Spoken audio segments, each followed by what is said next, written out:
While buildings may be physically static, their ability to register changes and movements of natural light allow them to perceptually transform and display signs of life.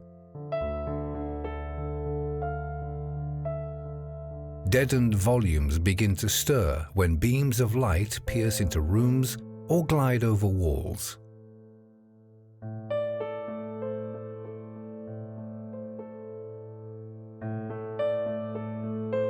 Mute objects take on moods derived from the weather or hour of day.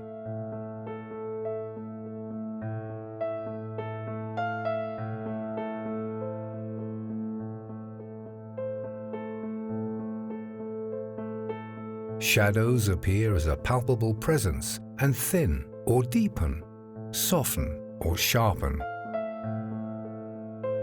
according to how they are cast onto walls or settle in space.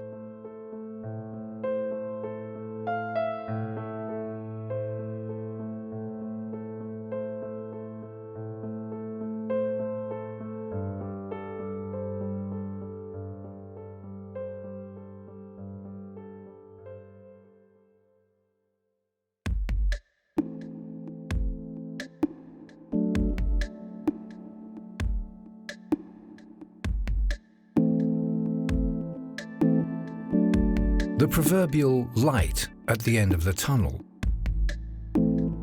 or lamp in the window at night, both exert a visual attraction and electrify space with strong perceptual and emotional forces. Underlying this charge is one of Gaston Bachelard's most entrancing primal images, which transcends our own immediate memory and provides what is perhaps the deepest felt encounter with light known to people. The loss and then the recovery of light in darkness. This psychic condition amplifies the upward tug of a Baroque dome, the horizontal lure of a medieval apse, the downward draw of white sand in a Zen temple, the mesmerizing flicker of a skylit arcade or Shinto shrine, and the relief of emerging from a dim alley into a sunny Italian piazza.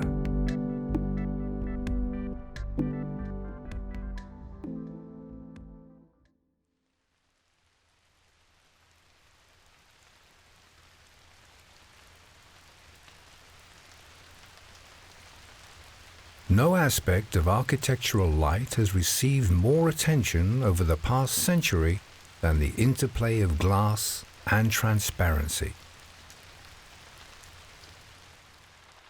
A phenomenon pursued along two quite different, yet often overlapping models of thought and optical experience.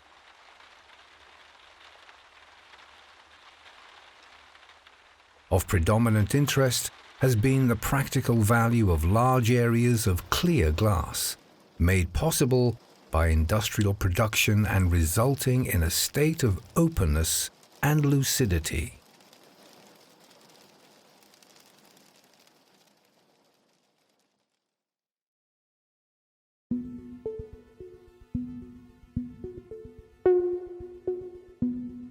In his thoughts about the virtues of lightness attained by subtraction of weight in order to dissolve the solidity of the world, Italo Calvino finds a paradigm for this notion in the words of poets devoted to the atomizing of things.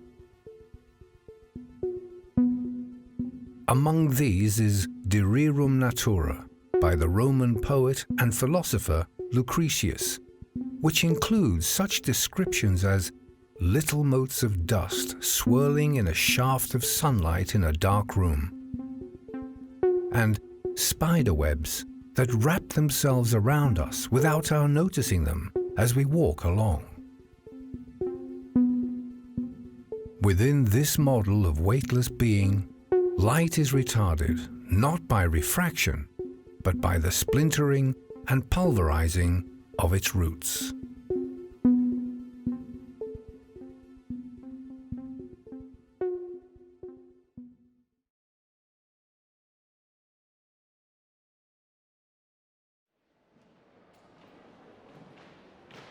The revolutionary attempts of modern architecture to permeate buildings with natural light and fresh air aim to convey the healthful benefits of nature to as many rooms as possible, but also expressed an openness and mobility that characterize the age.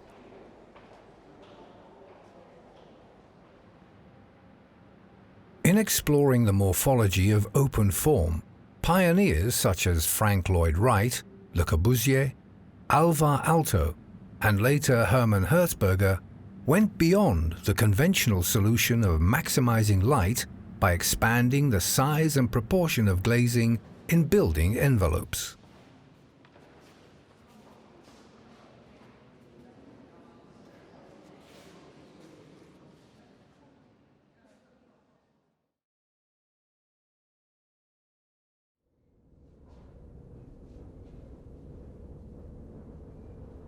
For centuries, architects have tried to grasp and better control the elusive ability of natural light to create its own spirit of place when imbuing a building with mood.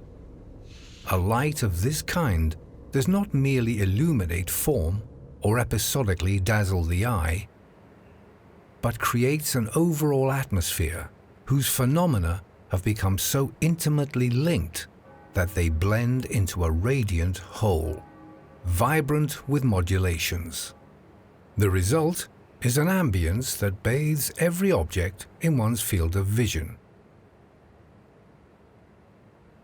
and whose unity of impression and total effect are grasped by the eye at a single glance, directly affecting the sensibility independent of logic.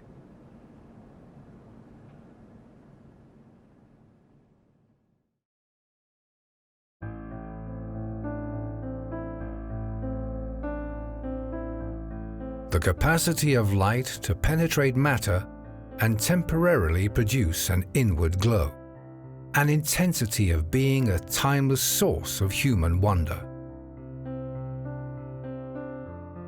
At such moments, light exerts a mesmerizing, even miraculous power to transform otherwise mute objects and dull materials and make them shine with an elevated beauty and sense of being more fully alive. Throughout history, we find examples of buildings being rendered luminous by the manipulation of materials to increase their sensitivity to light.